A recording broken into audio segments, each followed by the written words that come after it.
What is up, everyone? Welcome back to another episode of the Unstoppable Dad Project. Thank you once again for taking some time out of your busy lives to listen to the little podcast that we have going on here.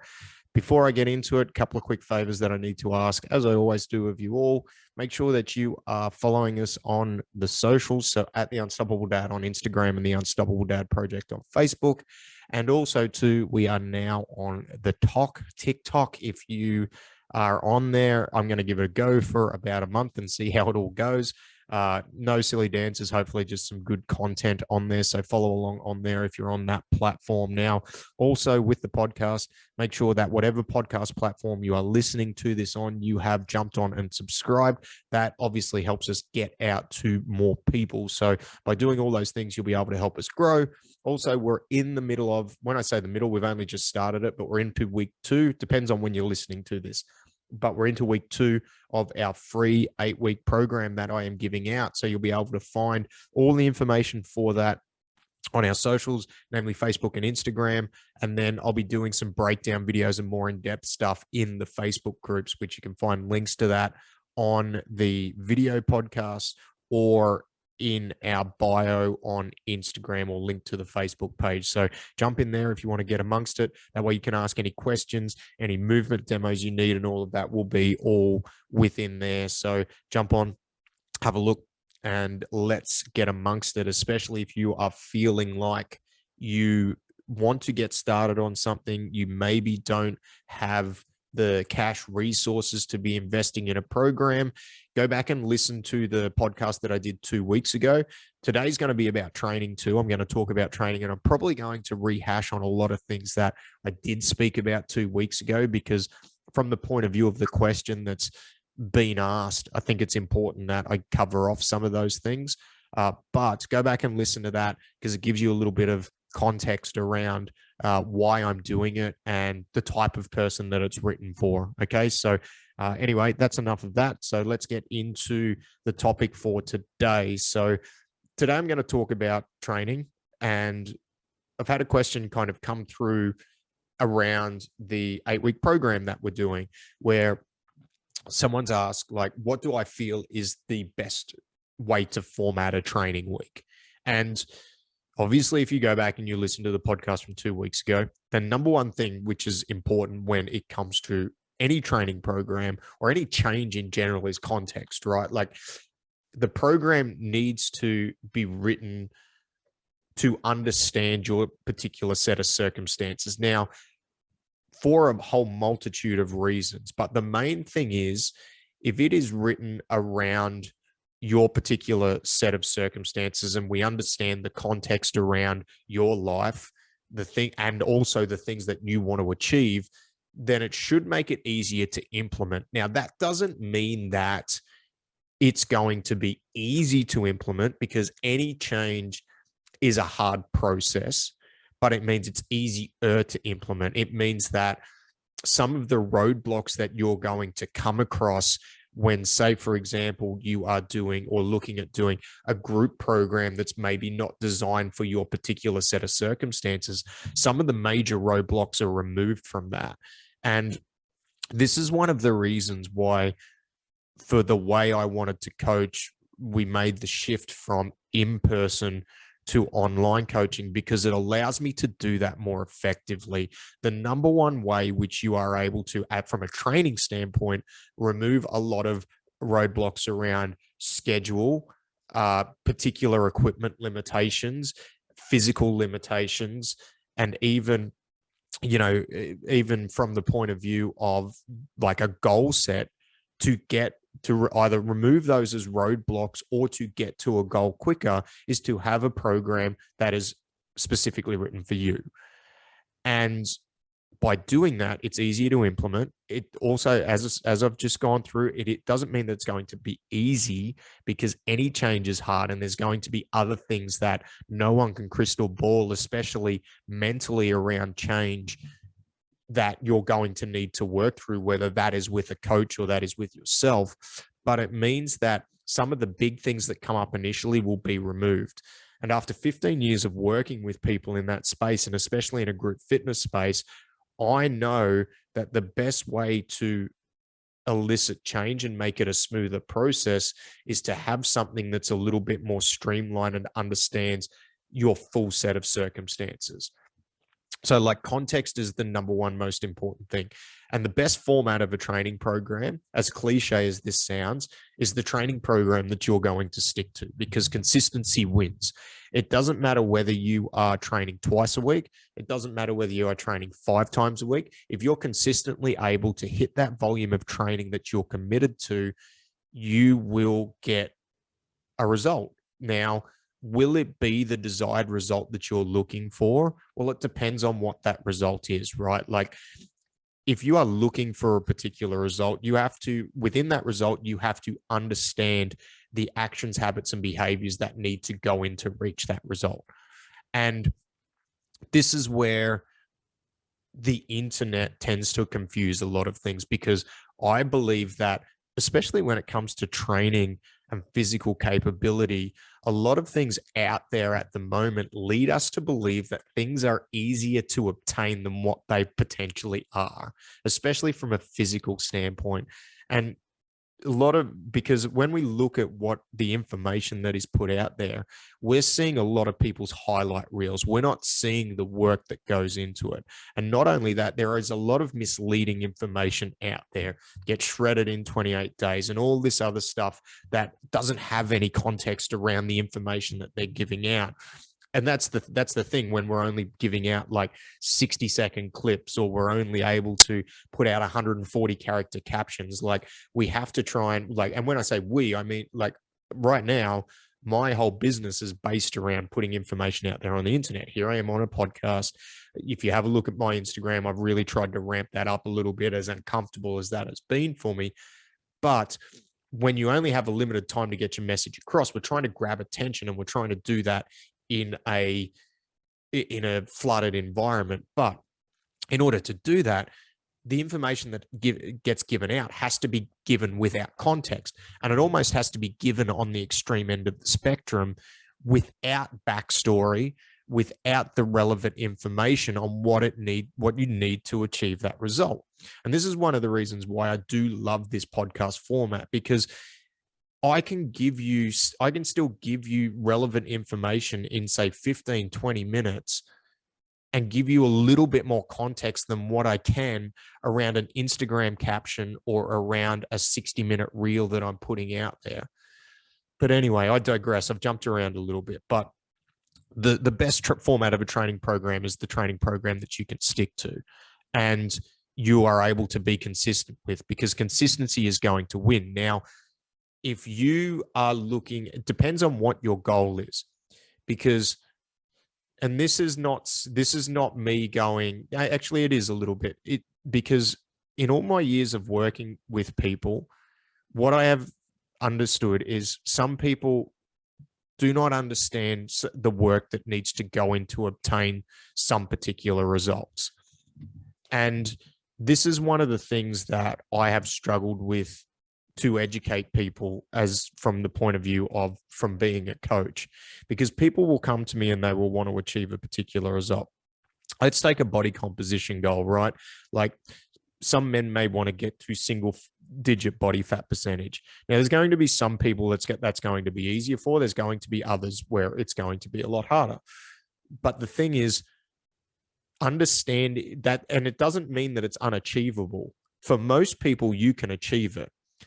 But what may be unachievable is the amount of work that needs to go in and the things that you need to sacrifice in order to get that particular result.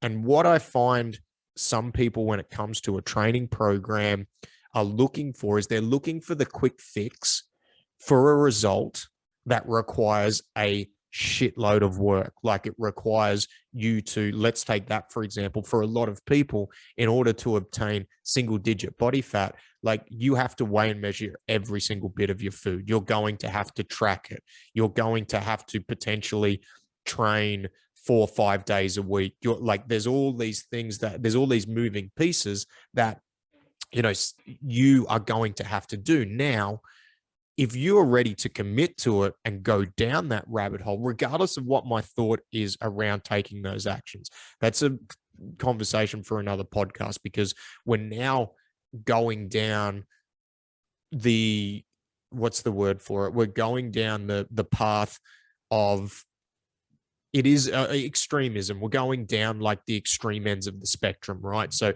anytime you head to the extremes on anything, there's going to be an unhealthy edge to that, right?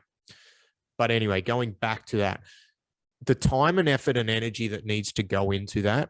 And if you're somebody who, you run a business, so you're working, say 9-10 hours a day, you've got 2 kids, so you need to allocate time for your family, you're married. So there are all these other things that are a higher priority. If you want to go down the path of getting to that particular result where it takes extreme discipline and it takes an extreme measure to get there, and a large time commitment, then something on this end is going to have to suffer. And that means that this may not be achievable for you if you don't want this side of the spectrum to suffer. Okay. Hopefully that makes sense on the stuff that I've just gone through. Now, back to the most ideal training structure. So if your particular goal is on the extreme end of the spectrum, understanding the actions, habits, and behaviors and the time commitment that needs to go into that is probably the number one most important step to finding the most ideal training schedule for you. And then you, as an adult, being able to really objectively sit there and going, hey, can I commit to doing this? Like, I know I think it's important to me, but is it really that important that I'm willing to let these things suffer? And if the answer is no, then it might be worth reassessing that goal. Maybe it's not that you want single digit body fat percentage. Maybe it's that you have just been told by the world out there that that's what you need to be to consider yourself quote unquote healthy. And maybe you need to find another definition within that, one that's going to be more conducive with the things that are more important to you, and potentially not around vain metrics that go into that. But the most ideal training program, the most ideal training schedule is the one that you're going to stick to.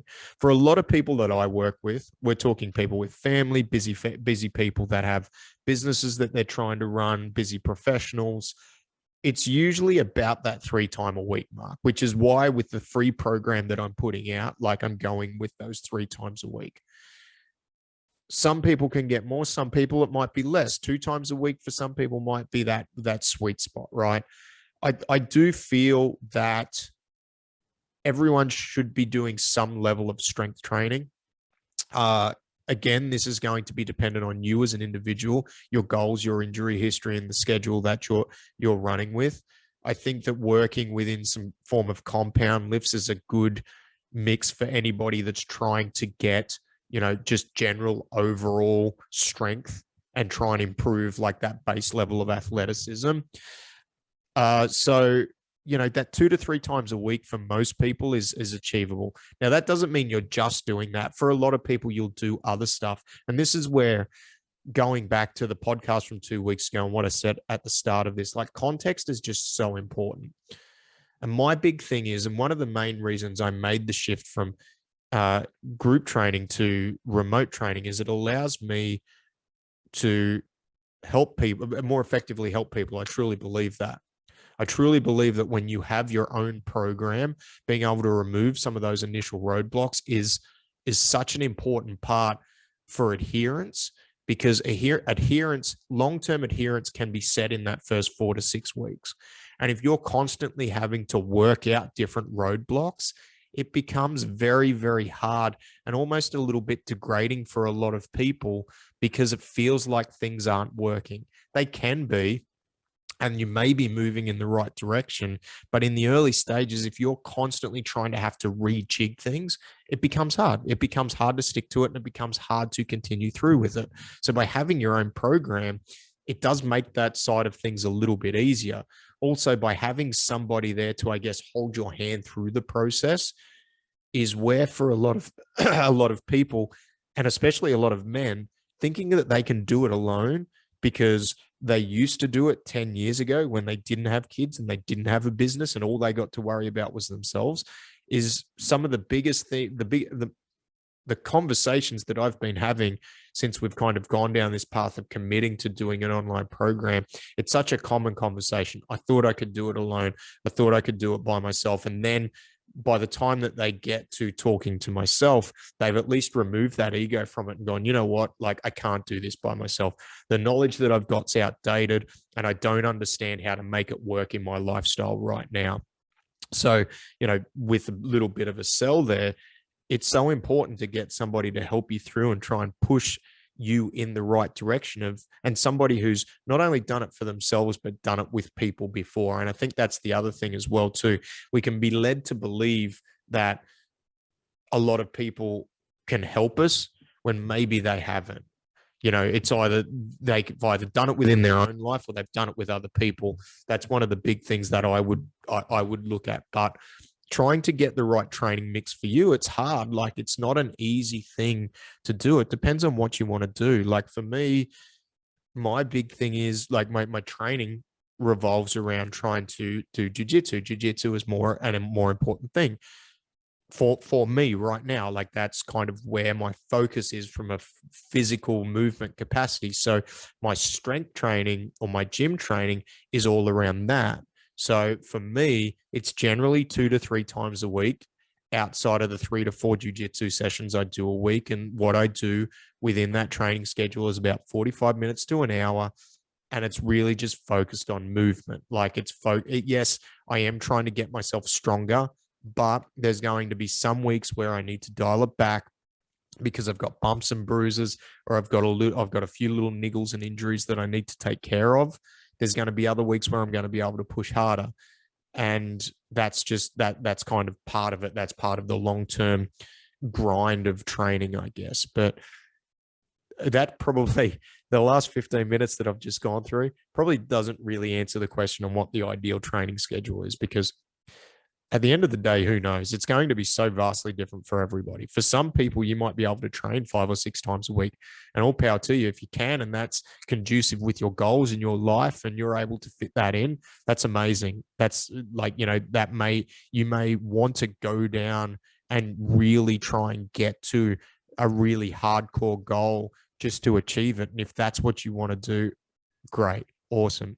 If you're somebody who has struggled to fit training in, struggled to allocate the time for yourself, and really struggled to find that medium and that balance where you're still able to build that strength, build that athleticism, and raise your base level of fitness overall, then maybe trying to do 4 or 5 sessions a week might be too much right now. It might be 2 or 3 sessions a week, but those 2 or 3 sessions a week may really need to be targeted just to maximize that 45 minutes to an hour that you've got. And that's kind of what I specialize in, is that type of a program. Can still do the 4 or 5 days a week, can still do the hard push. But one thing that I've gotten really good at over the last 15 years is being really resourceful from a training perspective and understanding different people from different scenarios and building out a really effective training program for them to not only reach their goals, but maximize the training time and hopefully remove some of the stress around trying to implement this new or this lagged, this existing behavior that's kind of been put on the back burner for more important things right now. And now we're wanting to get back into it. So the ideal training schedule for you is the one that you can stick to, the one that you can stick to for the longest period of time. It's not going to always stay the same. It's going to change. You might be able to do more sometimes and less the others, but understanding that and being able to continually just have a tick in the box each week around your strength, around your movement, around your athleticism, that's going to be the most ideal training schedule. 2 times a week, 3 times a week, 4 times a week, 6 times a week, whatever works for you is going to be the best schedule. So that's 20 minutes of me jumping around on a lot of different topics on training. So hopefully there's some value there. As always, if you need some help, please reach out. There is a link to, if you'd like to book in a time with me to have a chat around your training and around what we can offer from a training point of view or from a program point of view, please jump in and do it. And as mentioned, we do have the free program up. So it doesn't matter when you are listening to this, you can go back to when this was recorded and jump into the free Facebook group, because you'll be able to find it in the guide section there if you really want to get amongst it and get going. All right. Thanks for that. Thanks for listening. If you've gotten through to the end, thank you very much. I appreciate you, and I will see you next week. Goodbye.